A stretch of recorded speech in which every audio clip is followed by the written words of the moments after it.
Hi, welcome to Coffee with Angel. Thank you for joining me on my second video post. Today I'm using my computer to record, and I don't think that I will do that again because it seems to be pretty dark, but I'm going to give it a try and see. Just will make it easier for uploading. I just want to say thank you so much for all the support that I got yesterday. I wasn't expecting such overwhelming support, and just, it just made me so grateful for all of you, and how you embraced me. It was kind of scary to put something like this out there, and just to feel that love was just so awesome. So thank you so much. And I want to say thank you to everyone who signed up for the free audio. I just am grateful for that too. I hope you get as much out of it as I did.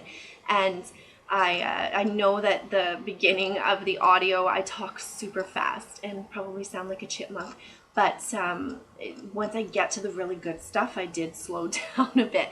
So I will re-record that audio, but thank you for, kind of being patient with me as I get started here. Today, like yesterday, I talked about the dream stealers and how that feels and how to deal with that. And so today I'm just going to talk about really where I went from there, what I did, how I felt, and just kind of my story. It would have been mid-July, and I had already exhausted my warm market, so that was only a month and a half into it.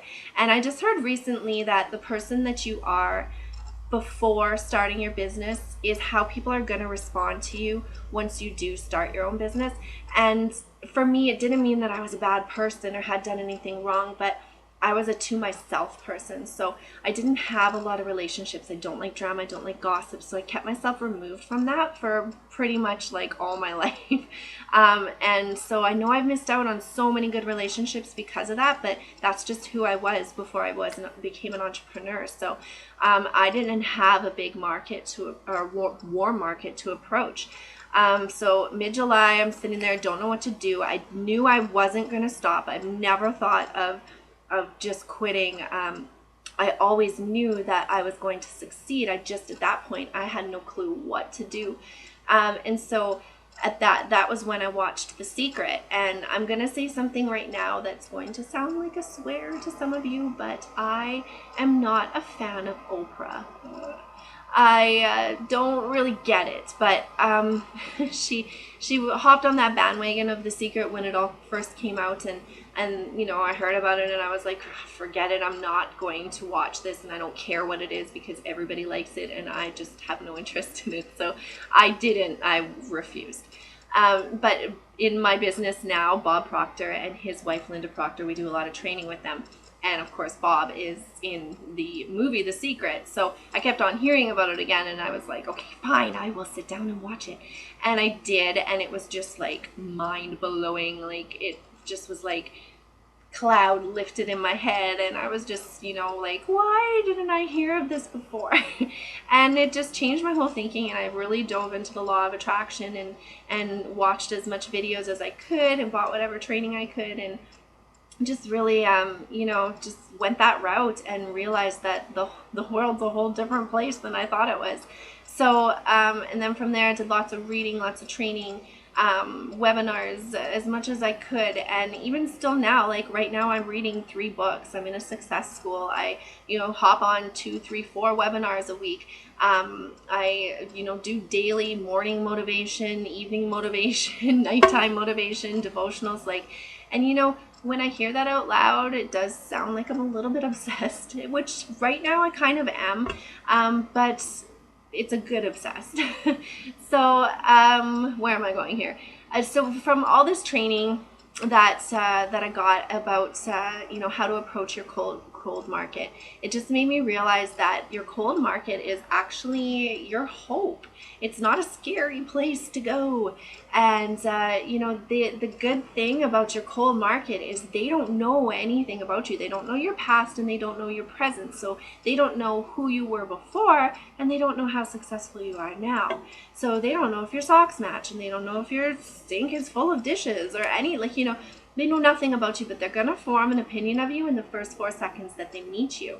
So if you walk in there defeated and feeling like you're bothering them, or, I have something for you, but you're probably not going to want it, then that's how you're going to be received. You're going to be told to leave, and but if you walk up to someone, or if you're talking to someone and you just carry yourself with so much confidence and confident in your business, your products, your whatever you're going to talk to them about, they see that and they feel that and they feel your energy, and they're like, I want what she's got, or I want what he's got. I want to know more about what this person's doing, and what they think they can help me with, or so it's just a whole change. And I had heard a story when I was watching a live on stream or Ustream feed of our Leadership Academy, and it was a guy telling his story. I don't remember his name, and so I'm not going to quote him, but I'm going to try to tell his story as best I can. He was at the same point where he felt defeated. He felt like he had nobody else to ask, but he knew his vision and he knew he was going to be successful, but he just didn't know where to go. And so he said people would ask him how his business was going, and he would say, oh, it's okay. And they would say, well, how are you at least making some money? And he's like, no. So he said he had this mental shift where he realized that if that's how he's carrying himself about his business, and if that's how he thinks about himself, that's how people are going to respond to him, and that's how his business is going to be. So he switched the way he thought, and he switched the way he carried himself. And he said that people would say to him, so what's up? And he'd be like, my income's up. And they would say, really? Well, like, how much are you making? And he was like, you wouldn't believe me if I told you. So I just thought that was so great. And when he told this story on stage, he was making like 25 grand a month, I think. So somewhere in that range, like he was just huge up there. But and I think in like a year and a half. So he did great. But it's that vision. He persisted and he changed the way he thought about it, and that made all the difference. So the other thing about your warm market is you want to become, or your cold market, sorry, is that you want to become a good listener. You want to listen for people's needs instead of just feeling like you've got to build your business right away, or sell products right away. Just listen. And like in my business especially, you hear so many stories of somebody going from here to here in like 30 days, and you're like, what? And or somebody signing on 20 people in one day, and you're like, how do you do that? And they're just a rock star, and you're like, well, if you're a rock star, then am I even like a roadie? Because I am not even close to that.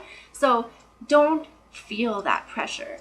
Not everybody's going to be able to do that. And the rule is to do 2 things for your business, 2 positive things for your business each day, consistently. And eventually over time, the compound effect is that you will be successful from that, based on that. So just listen for people and get over that fear that when you hear that someone needs something, get over that fear of thinking that you're bothering them, because you're not, you're helping them. And that was when I realized, like, I got in this to change lives. That's my mission. I want to change lives. That's it, period. Whether that's in this business or what I can do with how I succeed in this business, I just want to change lives. That's what I was put here for. So if I hear that opportunity where someone needs either my product or my business opportunity or anything like that, if I don't take that step and suggest it to them, who am I helping? Nobody. So it's just, that's kind of what shifted in my thinking. And I've got a quote from Eric Worre. This for me was, I think that was the moment for me when I decided that, I was in this for the long run. This is his quote. It's I heard it on his video. There's something about the do or die attitude. It's almost like when someone has a do or die attitude, time, fate, and circumstances seem to get together, have a hasty conference, and say, they say they're going to do it or die. We might as well let them have it. So for me, that was just, yeah, I'm going to do it or die. So take that, world. And from there, it's just been awesome. Tomorrow, I think what I'm going to do is go from there, making that mental shift, how to get there. What do you do? How do you shift the way you think? How do you see yourself in a different light for the person that you are, truly are? So if you know any negative Nellies, tell them to hop on tomorrow. I know it's not going to be something that I can fit into one blog. Everything that I've done or changing your whole mindset takes, tons of time, but I'll share what I have done and just put that positivity out there. So thank you so much for joining me today. I really appreciate all of you. You are all rock stars. And I thank you. And if you got value out of this, please comment, please share, and let me know what you think. I'm sorry this ran really long today, but most days it won't be this long. I just, again, thankful so much. And I love feeling the love from you guys. So I will see you tomorrow.